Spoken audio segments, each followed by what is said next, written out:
Friends, तो आज हम देखेंगे कि कूलाम का नियम क्या होता है, इसको प्रूव करेंगे और इसका फार्मूला भी देखेंगे कि इससे हमें कौन सा फार्मूला मिलता है। तो पहले देखेंगे कि कूलाम का नियम होता क्या है। तो जैसा कि यहाँ पर लिखा है कि दो स्थिर बिंदुओं, यानी दो स्थिर बिंदु, जैसे ये एक ए और एक बी, दो स्थिर बिंदुओं, ये दो स्थिर बिंदु आवेश हैं। तो इन दो स्थिर बिंदु आवेशों के बीच लगने वाला आकर्षण या प्रतिकर्षण बल, जैसे कि ये दो स्थिर स्थिर बिंदु हैं, तो इनके बीच जो आकर्षण बल जो लग रहा है या प्रतिकर्षण बल जो लग रहा है, उनके जो है गुणनफल, उनका जो है गुणनफल यहाँ पर, जैसे कि ये स्थिर बिंदु क्यों है और ये Q1 और Q2 हैं। जैसे ये Q1 और Q2 ये बिंदु आवेश हैं, तो दो स्थिर बिंदु आवेशों के बीच लगने वाला आकर्षण या प्रतिकर्षण बल, यानी आकर्षण बल, उनके बीच जो आकर्षण बल लगता है एक दूसरे के आकर्षित करते हैं, और प्रतिकर्षित यानी कि वो दोनों जो है एक दूसरे के विपरीत जो है वो प्रतिकर्षित करते हैं। तो उनके बीच जो आकर्षण व प्रतिकर्षण बल लगता है, उनके गुणनफल, जो आकर्षण बल होता है या प्रतिकर्षण बल, उन दो बिंदु आवेशों के गुणनफल के समानुपाती होता है। यानी कि वो जो आकर्षण बल F होता है, वो जो आकर्षण बल F होता है, वो इनके जो है समानुपाती होता है, यानी कि Q1 और Q2 के।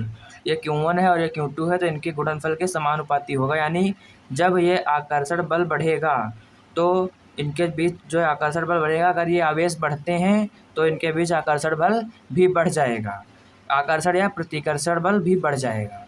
तो और इसके बीच की जो दूरी है, मान लो ये दूरी r है, तो इसकी दूरी के वर्ग के व्युत्क्रमानुपाती होता है। तो मान लेंगे इसको समीकरण 1 जो है, इसको 1 मानेंगे, और ये हो जाएगा कि ये जो बल है वो इसकी दूरी के व्युत्क्रमानुपाती होता है। यानी जब बल बढ़ेगा तो उसके बीच की दूरी घटेगी, या दूरी घटेगी तो बल बढ़ेगा, उसके दूरी के वर्ग के, इसके वर्ग के व्युत्क्रमानुपाती होता है। अब यहाँ से हम एक फार्मूला भी निकाल लेंगे। पहले आप पूरी इसकी जो है पूरा यह नियम जो कूलाम का है इसको पढ़ लीजिए यहाँ से, कि दो स्थिर बिंदु आवेशों के बीच लगने वाला आकर्षण अथवा प्रतिकर्षण बल दोनों आवेशों की मात्राओं के गुणनफल के अनुक्रमानुपाती तथा उनके बीच की दूरी के वर्ग के व्युत्क्रमानुपाती होता है।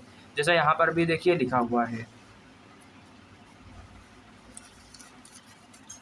यहाँ पर मान लेंगे समीकरण 1 और 2, यहाँ से लिख देंगे समीकरण 1 और 2 से।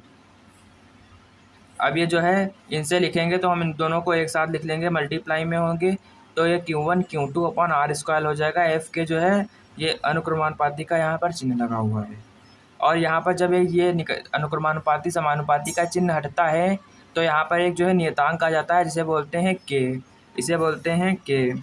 और इसकी जो है इसका मान जो होता है 1/4 पाई एप्सिलॉन नॉट, इसको बोलते हैं एप्सिलॉन नॉट। तो इस जो है निशान को बोलते हैं हम एप्सिलॉन नॉट, इस चिन्ह को बोलते हैं। और इसका मान होता है, अगर हम देखें यहाँ पर K इज इक्वल टू लिखेंगे तो 9 × 10⁹ होता है, वो भी कूलाम न्यूटन मीटर स्क्वायर प्रति कूलाम होता है इसका मात्रक। और ये जो F इज इक्वल टू, यहाँ से फार्मूला बन जाता है directly 1/4 pi epsilon naught Q1 Q2 upon में R स्क्वायर, जहाँ 1/4 pi epsilon naught is equal to 9 × 10⁹ newton metre square पर कूलाम।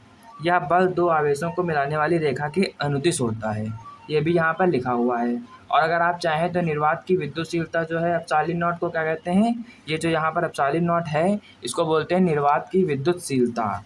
तो निर्वात की विद्युतशीलता यानी एप्सिलॉन नॉट का जो मात्रक है वो भी निकाल सकते हैं यहाँ से। आगे देखिए यहाँ पर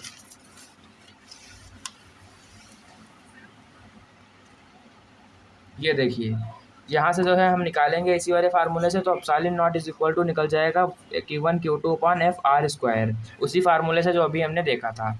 तो यहाँ पर जो है Q1 Q2 का हो जाएगा कूलाम स्क्वायर, यानी कूलाम इसका मात्रक, तो कूलाम स्क्वायर हो जाएगा। और बल का होता है न्यूटन, और ये मीटर स्क्वायर हो जाएगा दूरी का, तो कूलाम स्क्वायर पर न्यूटन मीटर स्क्वायर हो जाएगा इसका मात्रक, यानी एप्सिलॉन नॉट का मात्रक हो जाएगा ये। अब इसकी जो है विमा, एप्सिलॉन की विमा, ये पेपर में हमारे पूछा जा सकता है एग्जाम में, इसीलिए यहाँ पर ये लिखा हुआ है कि एप्सिलॉन की विमा क्या होती है।